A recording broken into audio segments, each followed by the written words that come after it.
शहर की लुगाई गांव को आई। मधु शहर में रहने वाली पढ़ी लिखी मॉडर्न लड़की है। वो और पवन साथ कॉलेज में पढ़ते थे। धीरे धीरे उन दोनों में प्यार हो गया। पर पवन गांव में रहने वाला एक साधारण सा लड़का है। मधु के पिता हमेशा उसे ये बात कहकर ताना देते हैं। तुम वहां गांव में कैसे एडजस्ट करोगी? शादी करके तुम गांव तो चली जाओगी, पर अपनी सारी मॉडर्न सोच और चीजें यहाँ शहर में ही रख कर जाना। ये सुनकर मधु को बहुत गुस्सा आता है। तो क्या हुआ अगर वो लोग गांव के हैं? मैं वहां जाकर उस घर को बिल्कुल शहर की तरह बना दूंगी। शाम होते ही मधु पवन को वीडियो कॉल करती है। अच्छा हुआ तुमने वीडियो कॉल कर लिया। हाँ, मैं तुम्हें आज अपनी माँ से मिलाता हूँ।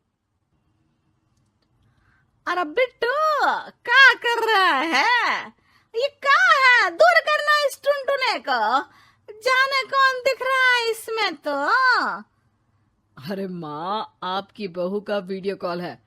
आप इसमें अपनी बहू से आमने सामने बात कर सकती हैं। नमस्ते माँ जी, कैसी हैं आप? अरे जका, ये बहू ने अपने कानों में क्या लगाया है? जो कैसे झुमके हैं? झुमके नहीं माँ जी, इन्हें ईयरफोन्स कहते हैं। इससे सामने वाले की आवाज और अच्छे से आती है। मैं आपको भी ला कर दूंगी। अरे नहीं नहीं, हमें नहीं ना चाहिए। हमारा कान बिल्कुल ठीक है। हाँ। माँ जी की ये बातें सुनकर मधु को अपने पिता की बातें याद आ जाती है और वो उसी वक्त ये ठान लेती है कि वो अपने ससुराल को एकदम मॉडर्न ससुराल बनाकर रहेगी। कुछ दिन बीत जाते हैं। पवन और मधु की शादी हो चुकी है। आज मधु का अपने ससुराल में पहला दिन है। माँ जी, मैं आपके लिए एक तोहफा लाई हूँ। अरे इतना बड़ा तोहफा! अरे क्या लाई है रे इस बड़े से बक्से में? मधु बॉक्स खोलती है। ये क्या है? ये वैक्यूम क्लीनर है। मैंने आपको झाड़ू लगाते हुए देखा तो सोचा अब आपका काम आसान हो जाएगा। अरे वाह बहू वाह, तूने मुझे झाड़ू लगाते हुए देखा तो तू मेरा हाथ से झाड़ू लेकर खुद भी तो लगा सकती थी ना।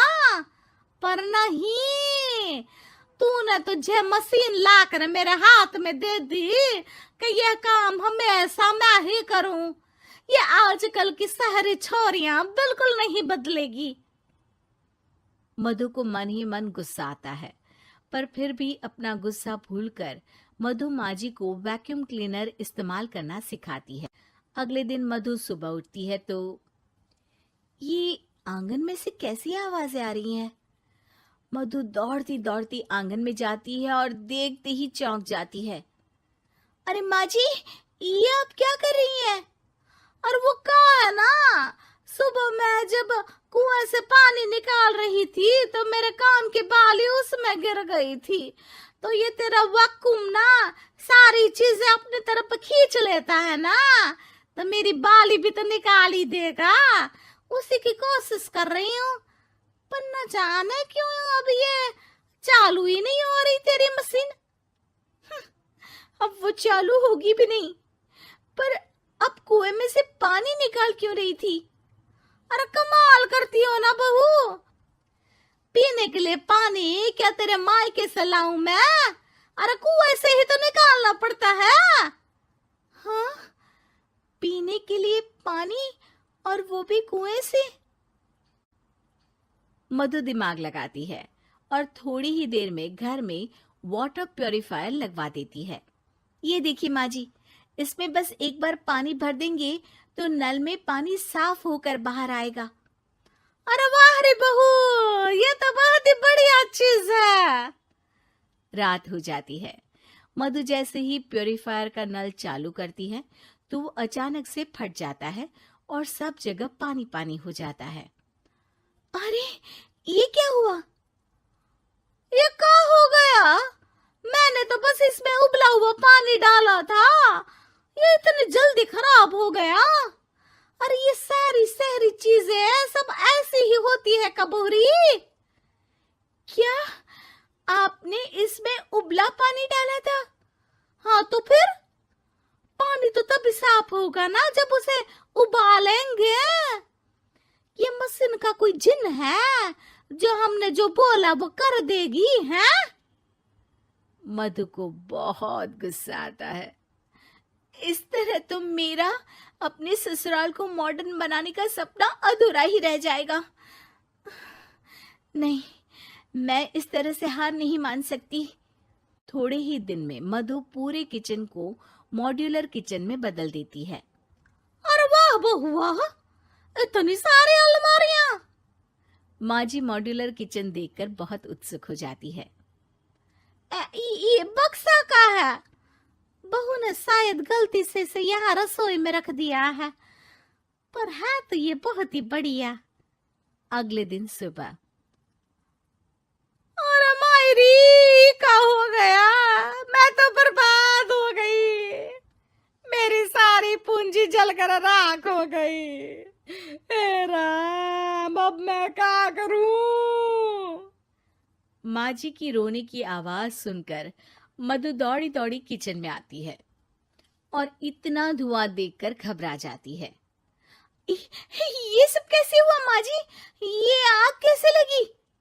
ये सब तेरा इस मॉड्यूलर किचन की वजह से हुआ है, और ऊपर से तूने तिजोरी जो रसोई में रख दी थी, मैंने जैसे ही अपने गहने और पैसे इसमें रखे और बाहर से इस ताले को घुमाया, ये तो 5 मिनट में ही आग बबूला होकर फट गया। अरे माँ जी, ये तिजोरी नहीं है, ये तो माइक्रोवेव है। इसमें गहने नहीं रखते, खाना गर्म करने के लिए होता है ये। और ये जो आपने घुमाया ना, ये ताला नहीं है, आपने इसके टेम्परेचर को फुल कर दिया, इसलिए ये फट गया। माँ जी और जोर जोर से रोने लगती है।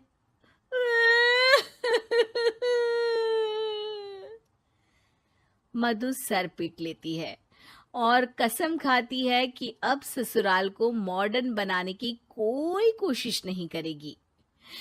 मुझे माफ कर दीजिए माँ जी, आप जैसी हैं वैसी ही ठीक है। मधु को अपने पिता की कही बात याद आ जाती है और मधु वापस घर और किचन को पहले जैसा ही कर देती है।